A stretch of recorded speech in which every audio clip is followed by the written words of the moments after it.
What's up, guys? Welcome back to Zilla MMA. I am your host, as always, the Zilla. Really appreciate you guys tuning into the channel. This is kind of an impromptu video. This is going to be some news in the UFC, a little out of my ordinary routine, just because there's so much going on this week. I thought I'd take a minute and give my thoughts on what's going on. Most of my videos up to this point have just been pure analysis and predictions. This is going to be a little bit more opinionated, so we'll see if this is something you enjoy. If you haven't gotten a chance yet, just released on Wednesday night my Yusuf versus Barboza, the fight night predictions. So go take a look at those.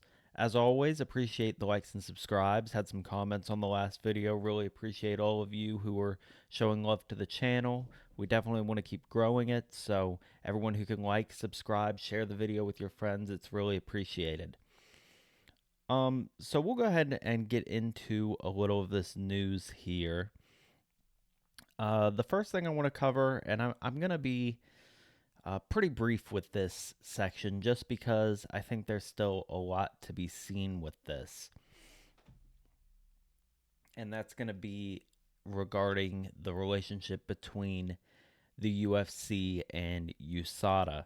So if you haven't seen, it appears that the relationship between the UFC and USADA is going to be separating now. The contract was in the process of renewal. It seems that the UFC has no interest in doing that. They're saying that this has been oncoming for a while now, but USADA came out, made a very public statement, kind of throwing the UFC under the bus yesterday. And so it's opening a lot of questions about what's going to be happening going forward with the UFC and what the drug testing policy is going to be going forward. It's tough to say at this point whether or not this is going to be a positive for the UFC, in my opinion. UFC has made some public statements saying that they are not happy with the way that USADA has handled this. They're threatening legal action. USADA is backing up the statements they have made. UFC also coming out saying they want to enlist a different independent company to administer their anti-doping policies going forward. I just don't know how all this is going to pan out at this point. That there's some rumors that some of this has to do with Conor McGregor not being able to get back in the pool, not being eligible until after the 6-month policy, which has been standard for USADA. UFC looking for an exemption for him that they were not willing to give. I don't think there's a lot of truth to that, just because there's a lot of evidence that this has been ongoing, that the plan has been to move away from USADA for a while now. Also, Dana White's made some accusations that USADA's only being bold in making these statements because of the extra attention they have on them because of the Conor McGregor situation.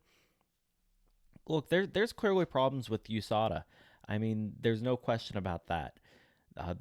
There are fighters who have pretty publicly talked about fighters juicing and being in the UFC.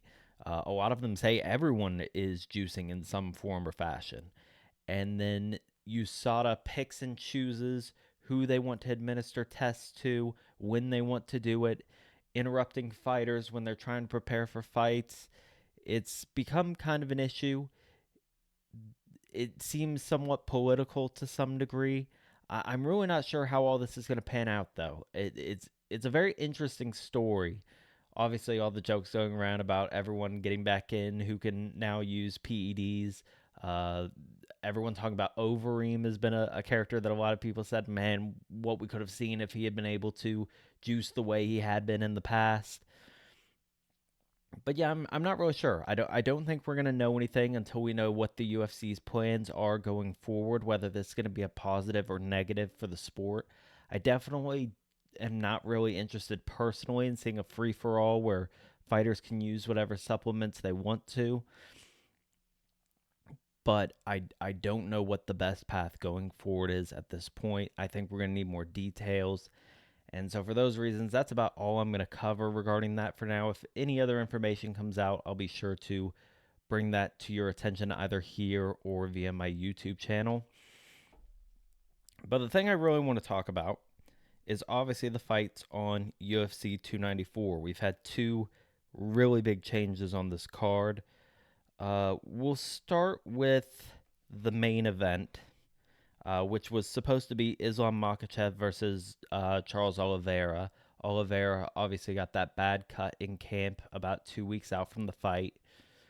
Um, really upset to see that from Oliveira. Really upset to see that he wasn't taking the precautions, wearing headgear this close to the fight to prevent anything like that from happening. Obviously, accidents are going to happen. This could happen to anyone.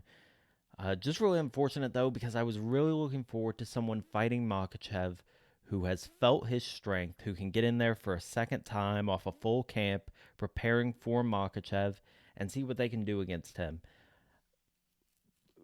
He's been replaced now with Alexander Volkanovski, who, in my opinion, won the first fight against Makachev.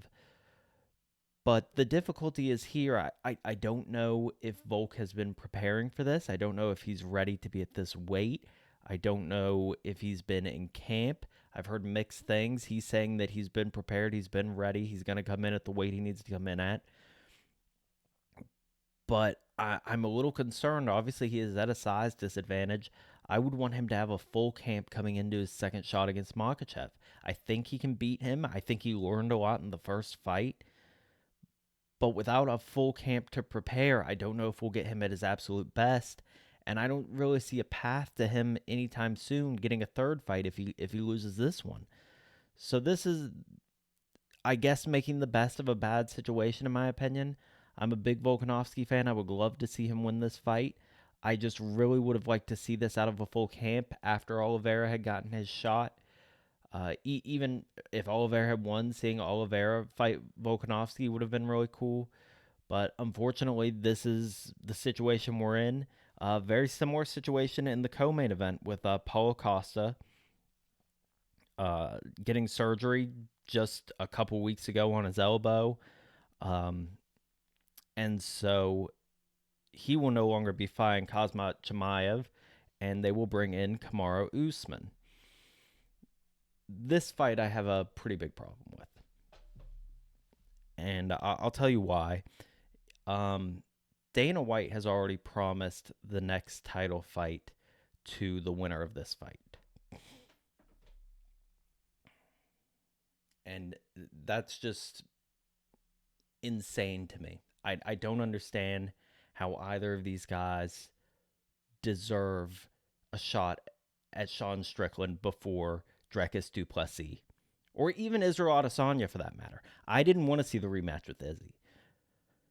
But neither of these guys deserve to be rewarded by the UFC. Kamaru Usman lost his fights to Leon Edwards and has had opportunities in the past to move up here and didn't want to fight this fight because he didn't want to fight his good friend Israel Adesanya. And now that the titles changed hands, he's willing to move up and have this fight. Doesn't sit right with me that Dana's rewarding that behavior, especially considering that he's punishing Dricus du Plessis for not wanting to take a fight on 6 weeks' notice, and now he's going to reward Kamaru Usman for the same fight dodging behavior. Chimaev is going to get a potential shot at the title after being a guy who almost screwed up an entire card by missing weight. Neither of these guys deserve the treatment they're getting from Dana White right now. I don't know why either of those guys would get a shot at the title, but here we are. It's a good fight. I'll give you that. I'm excited to see it. It's a very good fight. But guaranteeing one of those two the next shot at the title is insanity to me.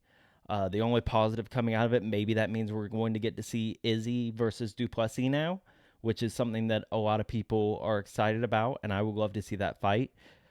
But just the favoritism in this spot, I normally don't have a problem with this kind of stuff. I know Dana's just trying to create the best fights, do things that are going to appeal to the fans.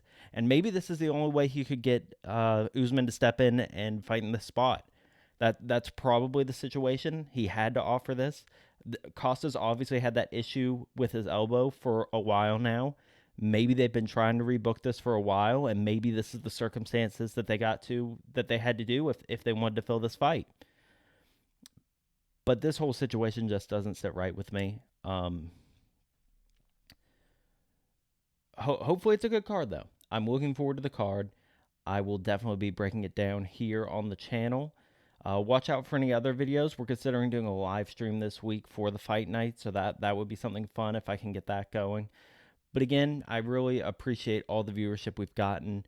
Got a little passionate in this video. This is one that I'm really excited about. Really have a lot of feelings about. So hopefully I displayed that on this video. But again, I appreciate all of you watching. Please go like and subscribe. Tell your friends. Comment. I'd love to hear your questions, your opinions on this matter, because this is gonna be a really controversial subject. There's a lot of moving parts in the UFC right now uh, that I'd really like to hear your opinions on. So again, thank you guys. Thank you for tuning into this video, and I hope to see you next time.